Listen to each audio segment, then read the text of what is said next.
కూర్చోద్దు, మౌనంగా మీ గ్రంథాలు తెరుద్దాం, పరిశుద్ధ గ్రంథాలు తెరుద్దాం. తెరిచి 37వ కీర్తన 25వ వచనం చూడండి దయచేసి. 37వ కీర్తన 25వ మాట. 37 Psalms verse 25. 37వ కీర్తన 25వ మాట. నేను చిన్నవాడనై యుంటిని ఇప్పుడు ముసలివాడనై ఉన్నాను.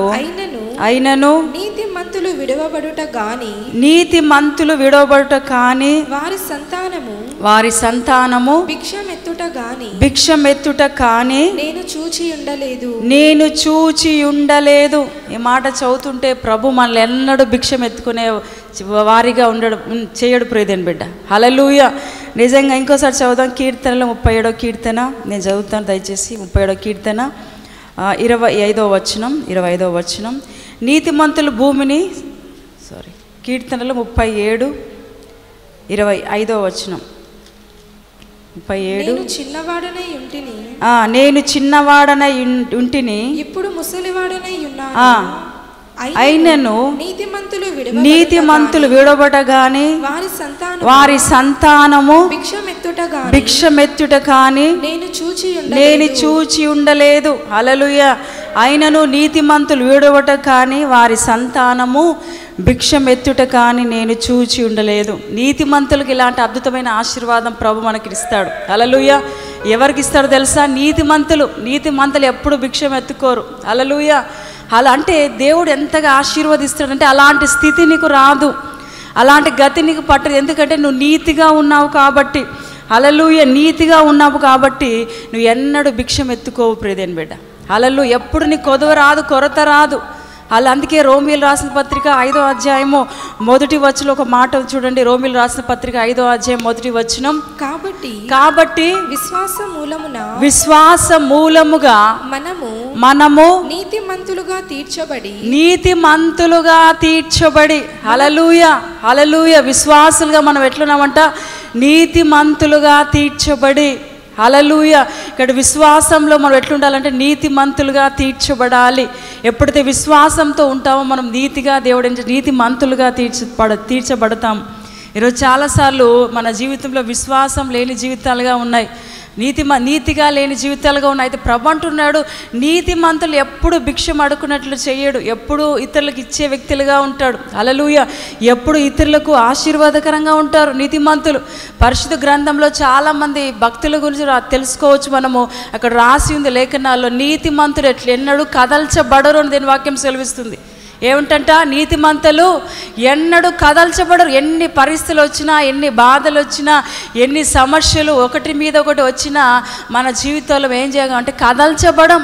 మనకు ఎలాంటి దేవుడు స్థితిని ఇస్తాడో తెలుసా? స్థిరత్వాన్ని ఇస్తాడు, స్థిరమైన మనసును మనకు అనుగ్రహిస్తాడు.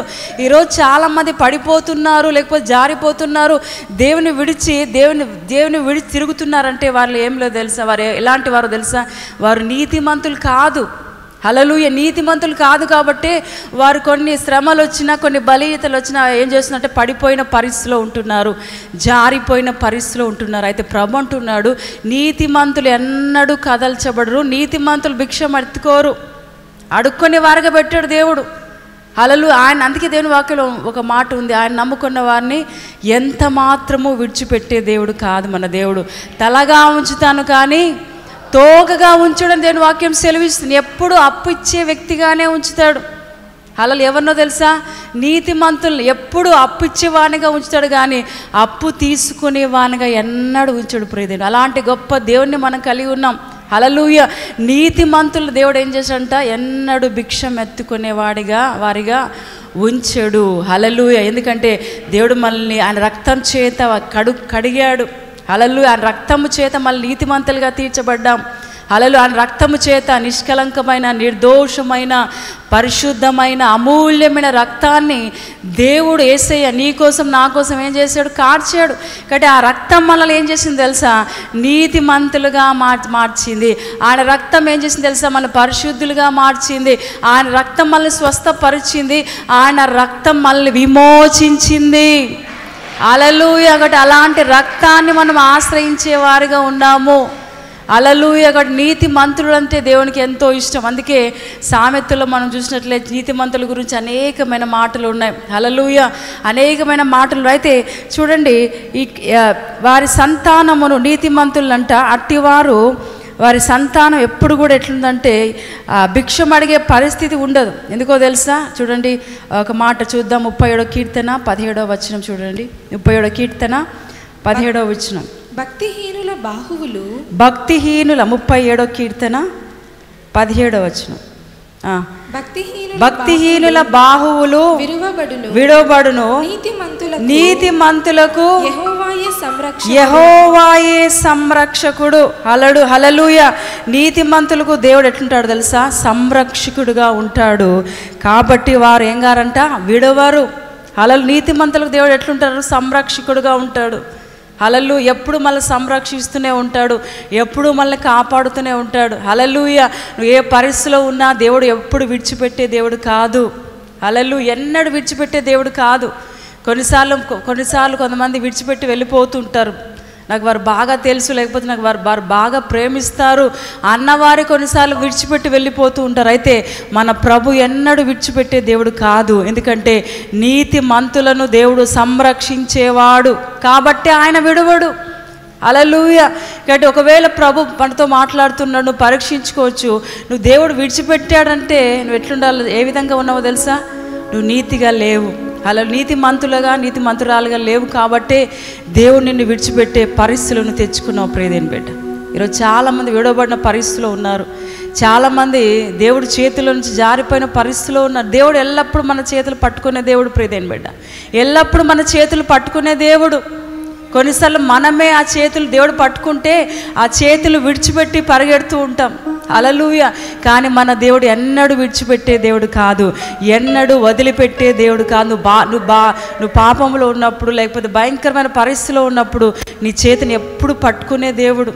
కొన్నిసార్లు మనకున్న ఆ భయంకరమైన మనసును బట్టి దేవుడు విడిచిపెడతాడు. కొన్నిసార్లు నీకున్న పాపపు మనస్సు ఎప్పుడైతే నీలో ఉంటుందో అప్పుడు దేవుడు నీ చేతిని వదిలిపెడతాడు. ప్రియదేని బిడ్డ, ఇది చాలా జాగ్రత్తగా గమనించాలి. నువ్వు పాపంతో జీవిస్తే నీ చేతిని పట్టుకోడు ఆయన. హల్లెలూయా. నువ్వు భయంకరమైన పాప మనసుతో నువ్వు జీవిస్తుంటే నీ దేవుడు నీ చేయిని పట్టుకోడు.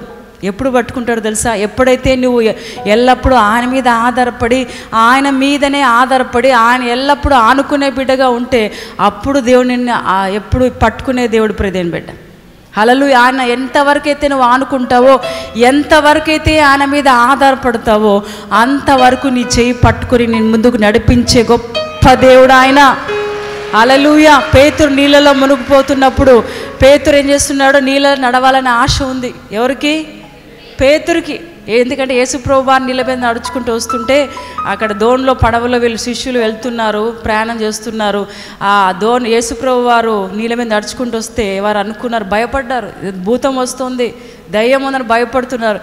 అయితే చివరికి యేసుప్రభు దగ్గరికి వచ్చినప్పుడు పేతురు చూశాడు. పేతురు అనుకున్నాడు, పేతురు అడుగుతున్నాడు యేసయ్యతో, యేసయ్య నేను కూడా ఆ నీళ్ళ మీద నడచచ్చా అన్నప్పుడు యేసయ్య అంటే నడు.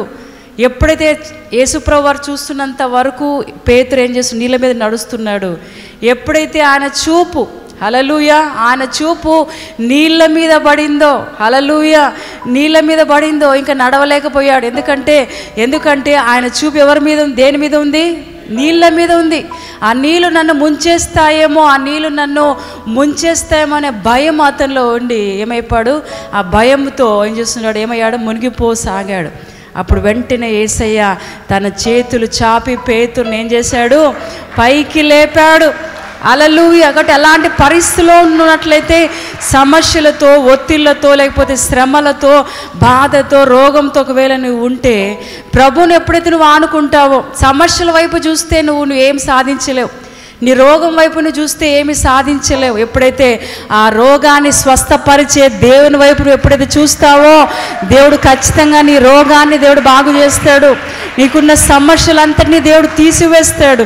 నీకున్న బాధలంతా తొలగివేస్తాడు. ప్రియదేని బిడ్డ, పేతురు నీళ్ళ మీద చూసి నీళ్ళని చూస్తున్నప్పుడు మునిగిపోయి యేసు వైపు చూస్తున్నంత వరకు పేతురు చక్కగా నీళ్ళ మీద నడుస్తున్నాడు.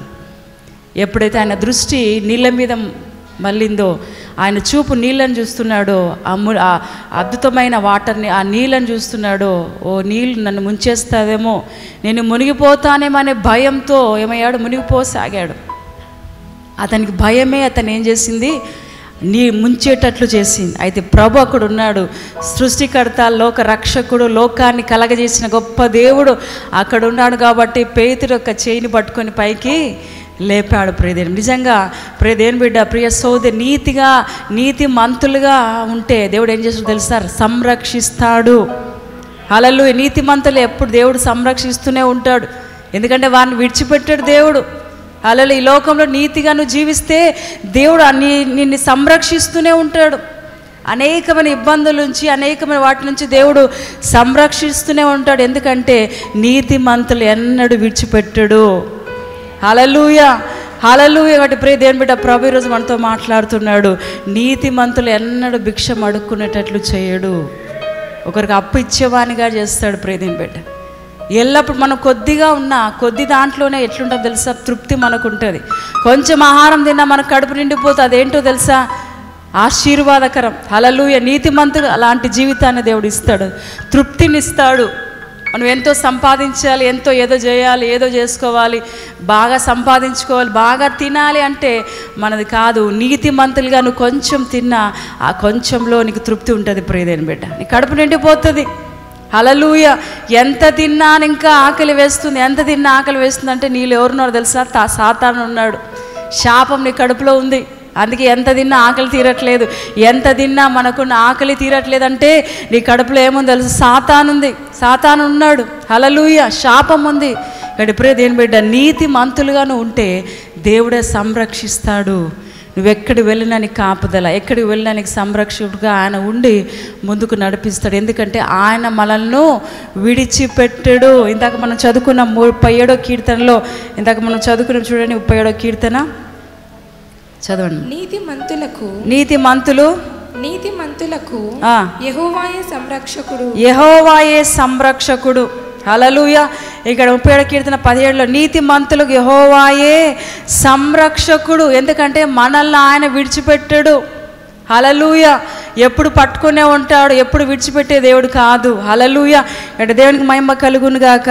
నువ్వు నీతిగా, న్యాయంగా జీవించాలి. మనమందరం నీతిగా ఉండాలని ప్రభు ఆశయం ఉన్నది. ఈరోజు మనమందరం నీతి మంతులుగా తీర్చబడాలనే ప్రభు కోరుతున్నాడు. హల్లెలూయా. అందుకే మనం దేవుని సన్నిధిలో గడపాలి. దేవుని యొక్క మాటలు ఎప్పుడైతే వింటామో మనం ఏ విధంగా జీవిస్తాం తెలుసా, నీతి మంతులుగా తీర్చబడతాము. హల్లెలూయా. రెండో, యేసు రక్తం చేత మనం కడగబడితే అప్పుడు మనం ఏమవుతాం, నీతి మంతులుగా తీర్చబడతాము. హల్లెలూయా. ఇంకో మాట చూడండి, రెండో మాట, కీర్తనలు 37వ కీర్తన 16వ వచనం. కీర్తన 37వ కీర్తన 16వ వచనం, నీతిమంతునికి 16వ మాట, నీతిమంతునికి కలిగినది కొంచెమైనను బహుమంది భక్తిహీనుల కన్నా ధన సమృద్ధి కంటే శ్రేష్టము. హల్లెలూయా. నీతిమంతునికి కలిగిన కొంచెమైనను బహుమంది భక్తిహీనుల కన్నా ధన సమృద్ధి కంటే శ్రేష్టము. హల్లెలూయా. ఇందాక నేను చెప్పాను, నీతిమంతునికి కలిగిన కొంచెమైనను ఎంతో శ్రేష్టము. హల్లెలూయా. ఈరోజు నీతిగా నువ్వు జీవిస్తే నీ కొంచెం ఉన్న నీ జీవితంలో గొప్పగా దేవుడు ఆశీర్వదిస్తాడు. నీ కొంచెం ఆహారాన్ని దేవుడు ఏం చేస్తాడు తెలుసా, గొప్ప చేస్తాడు. నీ దగ్గర ఉన్న కొంచెం ఆహారాన్ని ఆశీర్వదిస్తాడు. హల్లెలూయా. నీలో కొరత ఉండదు, ప్రియదేవుని బిడ్డ, కొదవ ఉండదు. అనేకులకు నువ్వు పెట్టే బిడ్డగా దేవుడు నిన్ను మారుస్తాడు. అనేకులకు నువ్వు దీవెనకరంగా మార్చబడతావు. ఎప్పుడు తెలుసా, నువ్వు నీతి మంతునిగా తీర్చబడి ఉన్నప్పుడు. హల్లెలూయా. నీతి మంతునిగా ఉన్నప్పుడు దేవుడు నేను ఎంత గొప్పగానో ఆశీర్వదిస్తాడు. అందుకే పేద విధవరాల దగ్గర కొంచెమే పిండి ఉంది. హల్లెలూయా. ఏముంది, కొంచెమే పిండి ఉంది, బుడ్డిలో కొంచెం మాత్రమే నూనె ఉంది. అది సేవకులు వచ్చి అడుగుతున్నాడు, నా కోసం అప్పము రొట్టె తీసుకురమ్మన్నాడు. అప్పుడు వాడి దగ్గర లేదు. అయితే ఆమె అంటుంది, అయ్యా మా దగ్గర కొంచెం మాత్రమే పిండి ఉంది, కొంచెం మాత్రమే బుడ్డిలో నూనె ఉంది. ఈరోజు ఆ అప్పము, ఆ రొట్టెను తీసుకొని ఈరోజు మా మీల్ అయిపోయింది, ఇదే మా లాస్ట్ మీల్, ఇదే మా లాస్ట్ భోజనం అన్నప్పుడు ఆ సేవకుడు అంటున్నాడు, మొదట నాకు ఆ రొట్టెను, ఆ అప్పాన్ని తీసుకురా, మొదట నా కొరకు తీసుకురా అన్నప్పుడు అదే దైవ సేవకుని యొక్క మాట ఎప్పుడైతే ఆ స్త్రీ వినిందో ఏం తెలుసా, మొట్టమొదట ఆ సేవకునికి అప్పం తీసుకొని వచ్చి చేసి ఇచ్చింది. ఎప్పుడైతే తీసుకిచ్చిందో దేవుడు వారి జీవితాన్ని సమృద్ధిగా ఆశీర్వదించాడు. హల్లెలూయా. కరువు సమయంలో అంతట్లో దేవుడు ఆ కుటుంబాన్ని పోషించాడు. ఆ కరువు సమయంలో ఆ కుటుంబాన్ని అంతటిని దేవుడు గొప్పగా దీవించాడు, అనేకులకు ఆశీర్వాదకరంగా ఉంచాడు. హల్లెలూయా. ఈరోజు ప్రియ దేవుని బిడ్డ, నువ్వు నీతి మంతులుగా తీర్చబడితే నీ తొట్టిలో పిండే అయిపోదు, నీ బుడ్డెలో నూనె తక్కువ కాదు. అంత గొప్పగా ఆశీర్వదిస్తాడు. హల్లెలూయా. నీతిగా నువ్వు జీవిస్తే, నీతి మంతునుగా రక్తం చేత నువ్వు కడగబడితే, నువ్వు ఏ పని చేసినా ఆ పనిలో అంతా కూడా ఆశీర్వాదమే. హల్లెలూయా. ఏ పని చేసినా ఆ పనిలో అంతా కూడా విజయాన్ని సాధిస్తావు. హల్లెలూయా. హల్లెలూయా. అలాంటి గొప్పగా దేవుడు, ఆ విధంగా దేవుడు మళ్ళీ ఏం చేస్తాడు తెలుసా, ఆశీర్వదిస్తాడు, అనేకులకు దీవెనకరంగా ఉంటాడు. అలా కొన్నిసార్లు మన ఇండ్లలో ఏం చేస్తుంటాం, తినడానికి కొన్నిసార్లు ఉండదు, కొన్నిసార్లు తక్కువగా ఉంటుంది, ఎక్స్ట్రా వారు వస్తే మన ఇంట్లో ఏముండదు. అలాంటి పరిస్థితులను ఏం చేయాలి తెలుసా, ఒకటే ప్రార్థన చేయాలి. ఆ రోజు సారోపొత్తు ఆ స్త్రీ యొక్క విధవరాలు చేసిన ఆ విధవరాలు సేవకుని మొట్టమొదటి ఏం చేసింది, అప్పం తీసుకొచ్చి రొట్టె తీసుకొని వచ్చి ఇచ్చింది. ఆ రోజు వారి జీవితంలో ఏ కొరత లేదు, కొదవ లేదు కదయ్యా. అంటే ఈరోజు నా కుటుంబంలో ఏ కొరత ఉండకూడదు, అలలో ఏ కొదవ ఉండదు. దీన్ని ఆశీర్వదించండి, దీన్ని మల్టిప్లై చేయండి అని ఎప్పుడైతే ప్రార్థన చేస్తావో నీ పిండి తక్కువ కాదు. హల్లెలూయా. నీ తొట్టులో ఉన్న పిండి తక్కువ కాదు, నీ బుడ్డలో ఉన్న నూనె కొదువు తక్కువ కాదు, అయిపోదు. అంత గొప్పగా ఆశీర్వదిస్తాడు. మన చేతిలోనే ఆశీర్వాదాలు శాపాలు కూడా పెట్టాడు. హల్లెలూయా. మన చేతిలో ఆశీర్వాదాలు శాపాలు పెట్టాడు. ప్రియదేని బిడ్డ, నువ్వు ఆశీర్వాదకరంగా దేవునికి ఇష్టానుసారంగా ఎప్పుడైతే జీవిస్తావో నువ్వు అనేకులకు ఆశీర్వాదకరంగా మారుతావు. నువ్వు దేవుని కొరకు కష్టపడతావు, ప్రయాసపడతావో నువ్వు అనేకులకు దీవెనకరంగా ఉంటావు. అందుకే ద్వితీయోపదేశ కాండంలో మనం వెళ్ళి చదవచ్చు. అక్కడ మన చేతిలోని ఆశీర్వాదాలు, అలా ఎప్పుడు ఆశీర్వాదాలు పెడతాడో తెలుసా, ఎప్పుడైతే ఆయన మార్గాల గుండా, ద్వితీయోపదేశ కాండము 28వ అధ్యాయం 1వ వచనం మనం చూసినట్లయితే, నువ్వు ఆయన ఆజ్ఞలను, ఆయన కమాండ్మెంట్స్, ఆయన లేఖనాలు ఎప్పుడైతే నువ్వు చదువుతావో, ఎప్పుడైతే దాని ప్రకారం జీవిస్తావో దేవుడు అంటున్నాడు, భూమి మీద ఉన్న సమస్త జనుల కంటే నేను హెచ్చిస్తాను. హల్లెలూయా. భూమి మీద ఉన్న సమస్త జనుల కంటే హెచ్చిస్తా అన్నాడు. హల్లెలూయా. హెచ్చించే దేవుడు మన దేవుడు. హల్లెలూయా. కాపాడే దేవుడు మన దేవుడు. హల్లెలూయా. ఏ కొరత లేకుండా, కొదవ లేకుండా సమస్తము అన్నీ కూడా క్రీస్తు మహిమలో మన ప్రతి అవసరాలను తీర్చే గొప్ప దేవుని మనం కలిగి ఉన్నాం. హల్లెలూయా. ఈరోజు నీతి మంతునిగా, నీతి మంతురాలుగా జీవిస్తే నీ జీవితంలో కొరత ఉండదు, తక్కువ కాదు. ప్రియదేని బిడ్డ, ఎల్లప్పుడూ నీకు దేవుడిని ఆశీర్వదిస్తూనే ఉంటాడు. అదేవిధంగా నీవు అనేకులకు ఆశీర్వాదకరంగా ఉంటావు. ఏ విధంగా అయితే అబ్రహామును దేవుడు ఆశీర్వదించాడో, నేను నిన్ను ఆశీర్వదిస్తాను, నీవు అనేకులకు ఆశీర్వాదకంగా, I will bless you and make me a blessing. నేను నిన్ను ఆశీర్వదిస్తాను, నీవు అనేకులకు. అది అద్భుతమైన ఆశీర్వాదం. మనమే ఆశీర్వదించబడడం గొప్ప సంగతి కాదు, నీ ద్వారా అనేకులు ఆశీర్వదించబడాలి. హల్లెలూయా. నీ ద్వారా అనేకులు దీవెన పొందాలి. అలాంటి ఆశీర్వాదాలు మనకు కావాలి ఈ చివరి రోజుల్లో. కేవలం మనమే మన కుటుంబాలు ఆశీర్వదించడం కాదు, కానీ మన ద్వారా ఇతరులు ఆశీర్వదించబడాలి. మనం ఇతరులకు ఏం సాయం చేస్తున్నాం, మనం ఇతరులకు సహాయకరంగా ఏ విధంగా ఉంటున్నాం అని ఎప్పుడు ఆలోచించాలి. నేను ఇతరులకు ఏం సాయం చేస్తున్నాం, వాళ్ళు కష్టాల్లో ఉన్నప్పుడు, బాధలో ఉన్నప్పుడు, ఇరుకులో ఇబ్బందులు ఉన్నప్పుడు నేను వారికి ఏ విధంగా సహాయపడగలను అని దేవుని సన్నిధిలో తెలుసుకొని ఇతరులకు మనం సాయం చేయాలి. ఇతరులకు ఆశీర్వాదకరంగా ఉండాలి. హల్లెలూయా. అప్పుడే మన జీవితంలో దేవుడు గొప్పగా ఆశీర్వదిస్తాడు. మన భిక్షం ఎత్తుకునే వారిగా మనం చేయడు. నీతిమంతులు ఎప్పుడు భిక్షం ఎత్తుకునేవాడిగా చేయడు. ప్రియదేని బిడ్డ, హల్లెలూయా. నీతిమంతులు కదల్చబడరు. హల్లెలూయా. నీతిమంతులు ఎట్లా ఉంటారంట, కదల్చబడరు. నీ ఇంట్లో ఏమీ లేకపోయినా నువ్వు మాత్రం బాధపడు, ఎందుకంటే సర్వ సమృద్ధి గల దేవుడు మనకున్నాడు. ప్రతి అనుదినం మన భారాలను భరించే దేవుడు ఆయన. అనుదినం మన భారాలను భరించే దేవుడు ఆయన. నాకున్నాడు కాబట్టి నేను భయపడను. కాబట్టి ఎన్ని భయంకరమైన ఆర్థిక ఇబ్బందులు ఒకవేళ నీ ఇంట్లో ఉన్నా ఆర్థిక సమస్యలతో నువ్వు బాధపడుతున్నా దేవుడు నీకు ఏం చేస్తాడు తెలుసా? ప్రతి క్షణము నిన్ను కాపాడుతూనే ఉంటాడు. అప్పుల ఆర్థిక సమస్యల నుంచి నేను బయటకు వేస్తూనే ఉంటాడు. హల్లెలూయా. ఆ పరిస్థితి నుంచి విడుదల చేస్తూనే ఉంటాడు. కొన్నిసార్లు ఆ మాటలు మనం నమ్మం, ఆ మాటలు విశ్వసించం. దేవుడు పదే పదే చెప్తున్నప్పుడు ఆ మాటలను మనం నమ్మం. హల్లెలూయా. వాటి ప్రియ సహోదరి, ప్రియ సహోదరుడా, ఈ వాక్యం ఉంటున్న ప్రియ దేవుని బిడ్డ, ప్రభు మనతో మాట్లాడుతున్నాడు. నీతిమంతులు ఎన్నడూ భిక్షం అడుక్కోరు, భిక్షం ఎత్తుకోరు వీళ్ళు. ప్రియ దేవుని బిడ్డ, ఎల్లప్పుడూ వారికి కావాల్సిన వాటన్నిటిని దేవుడు వారికి అనుగ్రహిస్తూనే ఉంటాడు. ఒక కోటు వచ్చి నీ మీద ఒకేసారి పడదు. ఒక కోటు వచ్చి నీ మీద ఒకేసారి ఏం కాదు, డబ్బులు పోయేవాడు దేవుడు. నీకేం కావాలో అది దేవుడు మనకు సమకూరుస్తాడు. నీకు ఇప్పుడు ఏం అవసరమో వాటిని దేవుడు అనుగ్రహిస్తాడు. ఆ విధంగా ప్రతి దినము మళ్ళీ ఆశీర్వదిస్తూనే ఉంటాడు. హల్లెలూయా. కాబట్టి మూడవదిగా మనం చూద్దాం. మూడవదిగా కీర్తనలు 37వ కీర్తన 39వ వచనం, 37వ కీర్తన 39వ మాట. బాధ కలుగునప్పుడు 37వ కీర్తన 39. బాధ కలుగునప్పుడు ఆయనే వారికి ఆశ్రయ దుర్గము. హల్లెలూయా. నీతిమంతులంట బాధ కలిగినప్పుడు ఆయనే వారికి ఆశ్రయ దుర్గము. హల్లెలూయా. ఆయన మనకు ఆశ్రయ దుర్గంగా ఉంటారు. ఎప్పుడో తెలుసా? నీకు బాధ కలిగినప్పుడు ఈ మాట అంటున్నాడు, యెహోవాయే నీతిమంతులకు రక్షణాధారము. బాధ కలుగునప్పుడు ఆయనే వారికి ఆశ్రయ దుర్గము. హల్లెలూయా. ఆయన మనకు ఆశ్రయ దుర్గంగా ఉంటాడు. కాబట్టి మనం భయపడాల్సిన అవసరం లేదు. ఎందుకంటే ఆయన రెక్కలు మనకు ఎట్లున్నాయో తెలుసా? ఆశ్రయ దుర్గంగా ఉన్నాయి. నువ్వు బాధ వేసినప్పుడు, దుఃఖపడుతున్నప్పుడు, నీ కళ్ళలో నుంచి కన్నీరు కారుతున్నప్పుడు దేవుడు ఆయన మనకు ఆశ్రయ దుర్గంగా ఉంటాడు. హల్లెలూయా. కాబట్టి ఈరోజు ప్రియ దేవుని బిడ్డ, దేని కొరకు నువ్వు దేవుని సన్నిధిలో, లేకపోతే దేని కొరకు దేవుని సన్నిధిలో నువ్వు ఏడుస్తున్నావో, కన్నీరు కారుస్తున్నావో ఆయన చూస్తున్నాడు ప్రియ దేవుని బిడ్డ. ఎందుకంటే బాధ కలిగినప్పుడు ఆయన నీకు ఎట్లున్నాడు తెలుసా? ఆశ్రయ దుర్గంగా ఉన్నాడు. ఆశ్రయ దుర్గంగా ఉండి నీ కన్నీటిని ఏం చేస్తున్నాడు తెలుసా? తుడిచి వేస్తున్నాడు. నీ అంగలార్పు నాట్యంగా మారుస్తున్నాడు. చెప్పకూడదమ్మా? నీ అంగలార్పు నాట్యంగా మారుస్తున్నాడు. కానీ నువ్వు ఏడుస్తూ ఉంటే ఆయన చూస్తూ ఉండేవా దేవుడు కాదు ప్రియ దేవుని బిడ్డ. నువ్వు బాధపడుతుంటే ఆయన చూస్తుండే దేవుడు కాదు. అందుకే బాధ కలుగునప్పుడు ఆయన నీకు ఆశ్రయ దుర్గంగా ఉంటాడు. హల్లెలూయా. బాధ కలిగినప్పుడు ఆయన ఆశ్రయ దుర్గంగా మనకు ఉంటాడు.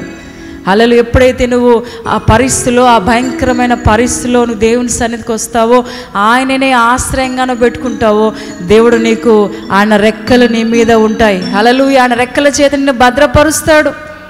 హల్లెలూయా. అంటే ప్రియ సోదరి, నీతిమంతులు ఎన్నడూ భిక్షం అడుక్కోరు. హల్లెలూయా. నీతిమంతులు దేవుడు నీతిమంతులు బాధ కలుగుతున్నప్పుడు వారికి ఎట్లుంటాడు తెలుసా? రక్షణ ఆశ్రయ దుర్గంగా వారికి ఉంటాడు. ఈరోజు మనకు కూడా ఆయన ఎట్లున్నాడు తెలుసా? ఆశ్రయ దుర్గంగా ఉన్నాడు. హల్లెలూయా. ఎంతమంది నమ్ముతున్నారు? హల్లెలూయా. ఆశ్రయ దుర్గంగా ఆయన మనకున్నాడు. కాబట్టి మనం బాధపడాల్సిన అవసరం లేదు, దిగులు పడాల్సిన అవసరం లేదు. ఒకవేళ భయపడితే ప్రభు మాట్లాడుతున్నాడు, భయపడద్దు. యెహోషువతో అన్నాడు, నువ్వు భయపడద్దు, జడియద్దు, నిబ్బరం కలిగి ధైర్యంగా ఉండు, నేను నీ పక్షాన్ని యుద్ధం చేస్తాను. కేవలం నిలిచిండి చూడు యెహోవా చేసే గొప్ప కార్యాలు. నువ్వు కేవలం నిలిచిండి చూడు దేవుడు చేసే గొప్ప కార్యాలు. హల్లెలూయా. కేవలం అలాంటి పరిస్థితిలో, ఆ బాధ పరిస్థితిలో ఏం చేయాలో తెలుసా? అక్కడికిక్కడ పరిగెట్టద్దు, లేకపోతే ఏదేదో చేసుకోవద్దు. కానీ అలాంటి పరిస్థితిలో కేవలం నిలిచిండి చూడు ప్రియ దేవుని బిడ్డ. ఎందుకో తెలుసా? యెహోవా చేసే అద్భుత కార్యాలు, యెహోవా చేసే ఆశ్చర్య కార్యాలు కేవలం నిలిచిండి చూడు. దేవుడే నీ పక్షాన్ని నిలబడబోతున్నాడు. దేవుడే నీ పక్షాన్ని యుద్ధం చేయబోతున్నాడు. హల్లెలూయా. వ్యాజ్యం ఆడే దేవుడు మన పక్షాన ఆయన. కానీ భయపడడానికి వీలు లేదు. ఎందుకంటే నీతిమంతులు రక్షించే దేవుడు, నీతిమంతులు కాపాడే దేవుడు. నీతిమంతులు ఎన్నడూ భిక్షం అడుక్కునేవాడు వాడిగా చేయడు ప్రియ దేవుని బిడ్డ. మళ్ళీ కదల్చబడడు. కాబట్టి ఈరోజు నువ్వే పరీక్షించుకో. ఇన్ని అద్భుతమైన ఆశీర్వాదాలు పొందుకోవాలంటే నేను నీతిమంతురాలిగా తీర్చబడాలి, నీతిమంతుడుగా నేను ఉండాలి. హల్లెలూయా. ఎప్పుడైతే ఈ పరీక్ష ఈ మాట నువ్వు చెప్పి దేవుని సన్నిధిలో పరీక్షించుకుంటావో, నిజంగా అనేకమైన ఆశీర్వాదాల చేత ప్రభు నింపుతాడు. హల్లెలూయా. చివరిగా మాట చదువుదాం. ఇందాక చదువుకున్న కీర్తనలు 37వ కీర్తన 25వ మాట చూడండి. 35వ కీర్తన 25వ మాట. నేను చిన్నవాడనై ఇంటిని ఇప్పుడు ముసలివాడనై అయినను నీతిమంతులు విడవబడుట గాని వారి సంతానము భిక్షమెత్తుట కానీ నేను చూచి ఉండలేదు. హల్లెలూయా. కాబట్టి నీతిమంతులు సంతానాన్ని దేవుడు ఏం చేస్తాడంటే వర్ధిల్లింపజేస్తాడు. నీతిమంతుల సంతానాన్ని దీవిస్తాడు. నీతిమంతులు విడవబట కానీ వారి సంతానము భిక్షమెత్తుట కానీ నేను చూచి ఉండలేదు. చప్పట్లు కొడుతూ ప్రభుని కనపరుద్దాం. కానీ నువ్వు పరీక్షించుకో, దేవుని స్థలం ఒక తీర్మానం తీసుకో. నేను ఈరోజు నీతిమంతులుగా ఉన్నానా? ఆ రక్తంలో నేను కడగబడ్డానా? నేను వాక్యం సెలవిస్తూ యేసు రక్తం చేత ఎవరైతే యేసు రక్తాన్ని ఆశ్రయిస్తారో కడుక్కుంటారో వారిని నీతిమంతులుగా దేవుడు తీర్చాడు. హల్లెలూయా. కాబట్టి ఈరోజు పరీక్షించుకో, ప్రియ సోదరి ప్రియ సోదరుడా, నేను నీతిమంతులుగా ఉన్నానా? నీతిమంతురాలుగా ఉన్నానా? ఎప్పుడైతే పరీక్ష చేసుకుని దేవుని సన్నిధిలో ప్రార్థన చేస్తావో నిజంగా దేవుడు నీతిమంతులుగా నిన్ను తీర్చుతాడు. హల్లెలూయా. నీతిమంతులుగా ఆశీర్వదిస్తాడు. హల్లెలూయా. ఇక్కడ దేవుని మహిమ కలుగును గాక. అందరు లేచి నిలబడదాం.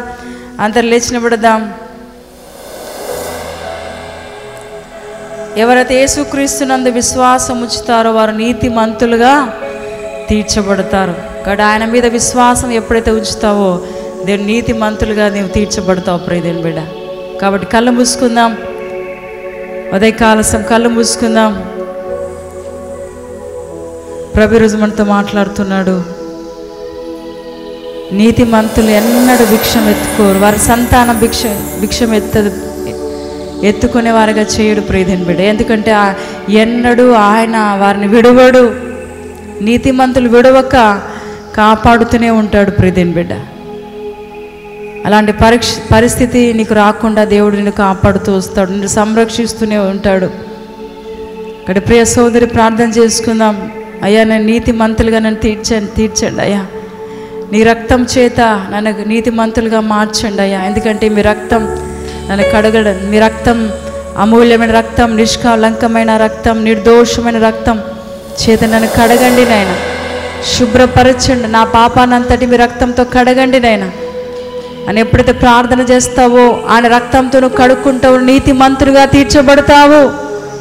ఆ రక్తం చేతులు కడుక్కుంటావు, నీ నీతిమంతులుగా చేర్చి నీ సంతానాన్ని లేకపోతే నిన్ను ఎన్నడూ భిక్షం ఎత్తుకునేవాడుగా చేయడు ప్రియదేవుని బిడ్డ. అనేకులకు ఇచ్చే హస్తాలుగా నేను దేవుడు దీవిస్తాడు. అనేకులు ఆశీర్వదించే వ్యక్తిగా నిన్ను మారుస్తాడు ఆయన. అంటే ప్రార్థన చేద్దాం. ఈరోజు నీతిగా న్యాయంగా లేకపోతే నీతిమంతుడుగా ఇంకా నువ్వు పిలువబడలేదేమో. ప్రభు సన్నిధిలో ఒక చిన్న ప్రార్థన చేసి నన్ను కడగండి అయ్యా, మీ రక్తంతో నన్ను నీతిమంతులుగా తీర్చండి, దిద్దండి అయ్యా, నీతిమంతులుగా మార్చండి అయ్యా. నీతిమంతుడు ఎన్నడూ కదల్చబడని వాక్యం సెలవిస్తుంది అయ్యా. స్థిరమైన మనసులు మాకు అనుగ్రహించండి అయ్యా. ఎల్లప్పుడూ మేము గణపరిచే నీ నామాన్ని పైకెత్తే బిడ్డలను మార్చండి అయ్యా.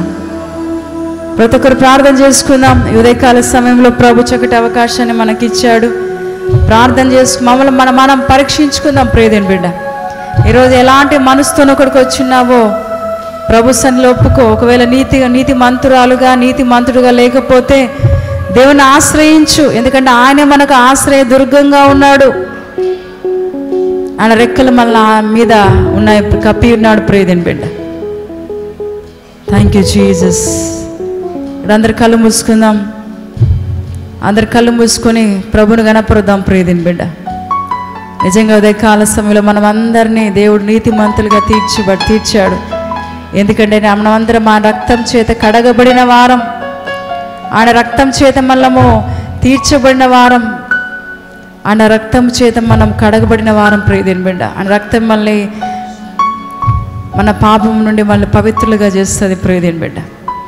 ఆయన రక్తం, యేసుక్రీస్తు రక్తం ప్రతి పాపములను కడిగి పవిత్రులుగా చేస్తుంది. కాబట్టి ప్రియ దేవుని జనాంగమా, ప్రభు మన మధ్యలో ఉంటుండగా మనం అందరం దేవుని గణపరుద్దాం, దేవుని మహిమపరుద్దాం. Thank you Jesus.